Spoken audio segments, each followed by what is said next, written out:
Мэдээ үргэлжилж байна. Судалгаагаар захим технологийн эринд Монгол улс бэлэн бус байгаа үр дүн гарчээ. Учир нь захим орчинд хүний эрх зөрчигдөх тохиолдол олон гарч байгаач иргэдийн энэ талаарх ойлголт мэдээлэл хангалтгүй эрх зүйн орчин дутмаг хэвээр байгаамаа.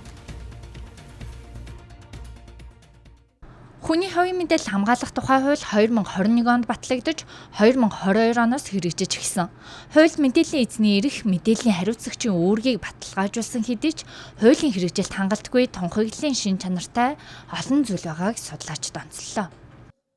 Одоо эрүүгийн хууль, зөрчлийн хууль, хүний хувийн мэдээлэл хамгаалах тухай хууль гэдэг энэ хуулиудаар бол одоо хариуцлагуудыг бол зохицуулсан байдаг. Гэхдээ манай судалгааны үр дүнгээр бол хариуцлага маань бол хангалттай бас биш байгаа дээ. Яагаад тэгэхээр зөрчлийн тухай хуулиар тэгээд зарим одоо жишээ нь хүний хувийн мэдээлэл хамгаалах тухай хууль заасан зөрчлүүд маань бүрэн одоо хуульчлагдаагүй тийм ээ. Зарим одоо жишээ нь зөрчил байж болох үе зүйлүүд бол хуульчлагдаагүй ч юм.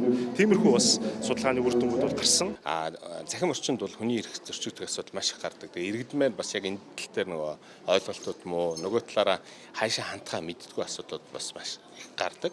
Ерөнхийдөө бол хүний эрх гэдэг чинь өөрөө захим орчноор одоо зүгээр юм бодит байдлаас хязгаарлагдахгүй те захим орчинд ч гэсэн бас байх ёстой. Тэр үүднээс бид нар захим орчинд хүний эрх одоо яаж хамгаалах уу нөгөө талаараа одоо хэрвээ хүний эрх одоо зөрчигдсөн тохиол хаана хандах вэ одоо яаж арга хэмжээ авах вэ гэдэг дээр ойлголтууд маш буу байдаг. Тэгэхээр энэ тал дээр бол одоо бүх талын байгууллагууд хамтарч ажиллах хэрэгцээ шаардлага байгаа. Биометрик мэдээллийг одоо хэрхэн зохицуулах вэ тийм хиймэл оюуны асуудал за камерын хяналтын асуудал гэх мэтчлэн маш тулгамдсан хэдийнэ Монгол хүний өдөр тутмын амьдралд одоо нэвтэрсэн байгаа энэ технологиудыг зохицуулж байгаа зохицуулалт нь маш ерөнхий эсвэл өөр хоорондоо үл нийцэлтэй хэрэгжүүлэхэд одоо тодорхой чиглэмжийг өгөхгүй байгаа нь бол үндсэндээ Монгол улс захим технологийн эринд хүний эрх, хүний хувийн мэдээллийг хамгаалах энэ эрх зүйн зохицуултыг бүрдүүлээгүй байна гэсэн юм дүгнэлтийг өгсөн.